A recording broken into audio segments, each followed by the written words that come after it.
ஏன் மாமா, என் புருஷனோட நீங்க சண்டை போடாம ஒத்து போயிருந்தீங்கன்னா சொந்த மாமாவோட கடையை பார்த்துக்கிட்டு நிம்மதியா இருந்திருக்கலாம்ல. இல்ல சரோ, அது ஒத்து வந்திருக்காது. ஏன் மாமா? நான் முரட்டுத்தனமா பேசுவேன், படபடன்னு வார்த்தையை கொட்டுவேன். ஆனா என்னால இன்னொருத்தருக்கு கெடுதல் பண்ண முடியாது. ஒருவேளை உன் புருஷன் கூட சேர்ந்திருந்தா பிரச்சனைங்க தான் அதிகமா இருந்திருக்கும். என்ன சொல்றீங்க? அன்னைக்கு சுந்தரனை வீட்டுல அப்படி நடந்ததுக்கு நான் தான் காரணம்ன்ற மாதிரி எல்லாரும் என்னையே பேசினாங்க. மாமா கூட என் மேலதான் கொச்சுக்கிட்டார். மேலோட்டமா பார்த்தா எல்லாருக்கும் என் கோபம் தான் தெரியும், மாணிக்கத்தோட சூழ்ச்சி தெரியாது.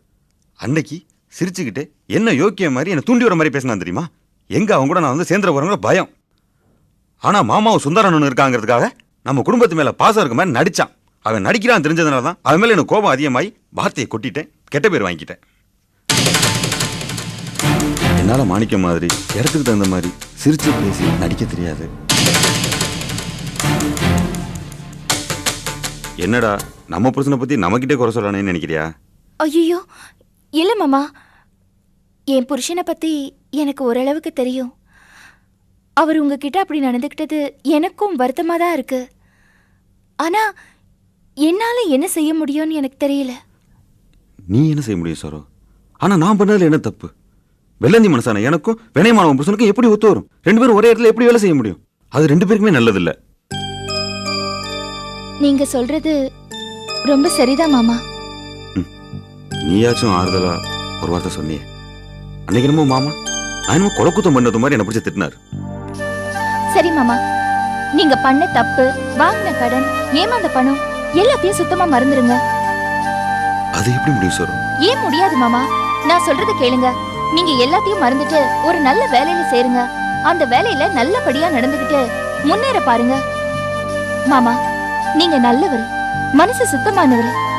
நீங்க முன்கோபத்தையும் எடுத்தறிஞ்சு பேசுறதையும் கட்டுப்படுத்தினீங்கன்னா எல்லாரை விடவும் நல்லா வருவீங்க.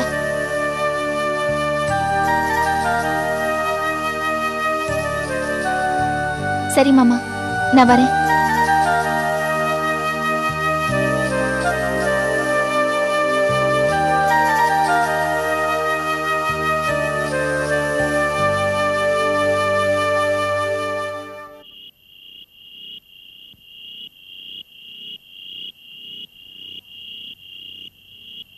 அப்பா, ஏன்பா கவலையா இருக்கீங்க? ஒண்ணுமில்லம்மா. நீங்க உங்க மனசை போட்டு குழப்பிக்கிட்டீங்கன்னா உங்க உடம்பு தான்ப்பா கெடும். உடம்பு கொண்டு இல்லாம நல்லா தான் இருக்கிறேன். எனக்கு உங்களை நினைச்சாதான் ரொம்ப கவலையா இருக்கு. சோதனை மேல சோதனை, சோதனை மேல சோதனை. சரு, நான் நிம்மதியை தூங்கியே ரொம்ப நாளாச்சுமா.